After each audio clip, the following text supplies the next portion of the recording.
melindungi calon santrinya dari musibah. Pada kisah yang lain, Kiai Kholil berusaha melindungi calon santrinya dari musibah, padahal dia berada di Bangkalan, sementara si calon santri di tengah alas roban, Batang, Pekalongan. Menurut cerita si calon santri yang bernama Muhammad Amin, ia berangkat dari Kempek Cirebon bersama 5 orang temannya, menuju Bangkalan, Madura, untuk berguru kepada Kiai Kholil. Mereka tidak membawa bekal apa-apa kecuali beberapa lembar sarung, baju, celana untuk tidur, parang, serta titikan, alat pemantik api yang terbuat dari batu.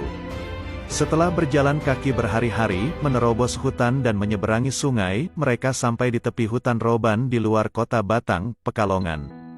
Hutan itu terkenal angker, sehingga tidak ada yang berani merambahnya. Pohon-pohon yang ada di hutan itu besar-besar. Semak belukar sangat tinggi. Banyak binatang buas di dalamnya. Namun yang lebih menyeramkan, banyak perampok yang berkeliaran di tepi hutan itu. Mereka perampok yang kejam dan tidak segan-segan membantai mangsanya kalau melawan. Menjelang malam, tatkala 6 orang calon santri itu sedang mencari tempat untuk tidur, tiba-tiba muncul sesosok laki-laki. Namun karena tampangnya biasa-biasa saja, mereka tidak menaruh curiga. Bahkan orang itu kemudian bertanya apa mereka punya titikan, karena ia akan menyulut rokok. Setelah titikan itu dipegangnya, ia mengatakan bahwa batu itu terlalu halus sehingga sulit dipakai untuk membuat api.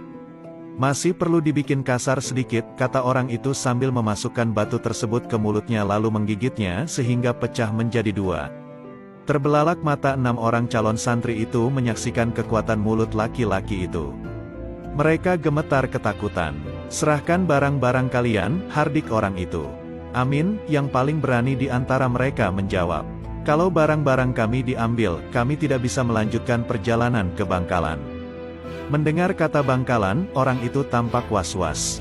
"Mengapa kalian ke sana?" dia balik bertanya. "Kami mau berguru kepada Mbah Kholil," jawab Amin. Tersentak laki-laki itu, seperti pemburu tergigit ular berbisa. Wajahnya pucat pasi, bibirnya menggigil. "Jadi kalian mau nyantri sama Kiai Kholil?" "Betul," sahut 6 calon santri itu bersamaan. Mereka gembira karena merasa tidak akan dirampok. Tapi dugaan itu meleset. "Kalau begitu, serahkan semua barangmu kepadaku," kata lelaki itu. "Kalian tidur saja di sini, dan aku akan menjaga kalian semalaman." Makin ketakutan saja para remaja itu. Mereka kemudian memang membaringkan badan tapi mata tidak bisa diajak tidur semalaman. Maut seakan sudah dekat saja.